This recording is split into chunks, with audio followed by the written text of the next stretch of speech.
Pretty often when you ask someone why they don't believe in God, they'll come back at you with just a flat answer. They'll say, there's no evidence. This always strikes me as something that is really odd to say, because it's just not true. I think what they normally mean by it is one of these two things.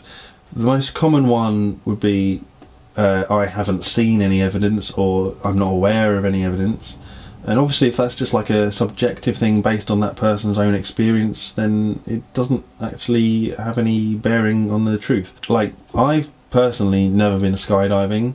I've never seen anybody skydiving in real life. It's always just been on TV or something, so it could be CGI or whatever.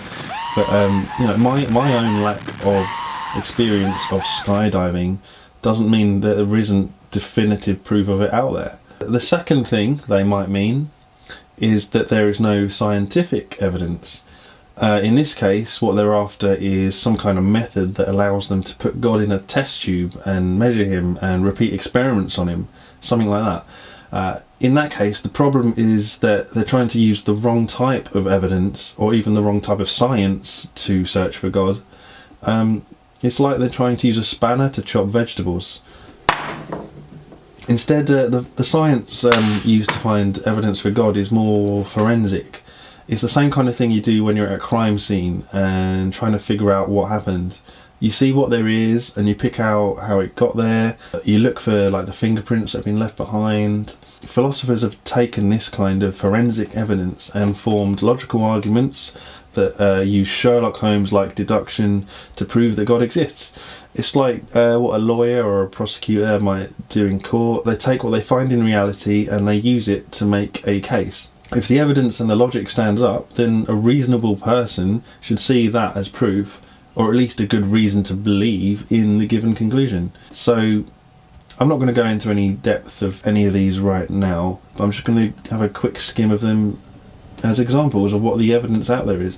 There are reasons from cosmology that take the facts that the universe had a beginning and has been incredibly fine-tuned for life and show that it must have had a designer at the beginning. There are reasons based on the way that biological creatures seem to be intelligently designed and that the origin of life looks to be impossible without any outside intervention. There are historical reasons, particularly the facts about Jesus, but also the archaeology and documents we have that confirm the events of the Old Testament too. You can take the Old Testament itself and see how the prophecies in them have consistently come true. The book of Daniel alone foresees about 300 years of history in incredible detail. There are reasons from more abstract concepts like how morality, mathematics and logic, they couldn't exist without God existing. There's numerous documented cases of near-death experiences and miracles occurring. You can check out Craig Keener's work for that.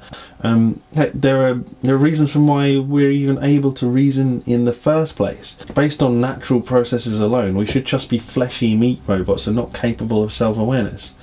And there's even more that I haven't even touched on, like the ontological arguments, the arguments from contingency. It's just incredible just how much powerful stuff there is out there, all pointing conclusively to God, yet people are still somehow going around saying that there's no evidence. The real kicker though, you have these atheists going around saying they don't believe due to lack of evidence, despite the incredibly high amount of evidence that is readily available. But on the other hand, there is actually no evidence whatsoever for the statement God does not exist. I mean, nothing at all. The best arguments out there, like problem of evil, divine hiddenness, they only deal with like a specific type of God. They don't actually have any bearing on a general hypothesis of a supernatural higher power. So really, if lack of evidence is a problem, you should steer clear from atheism.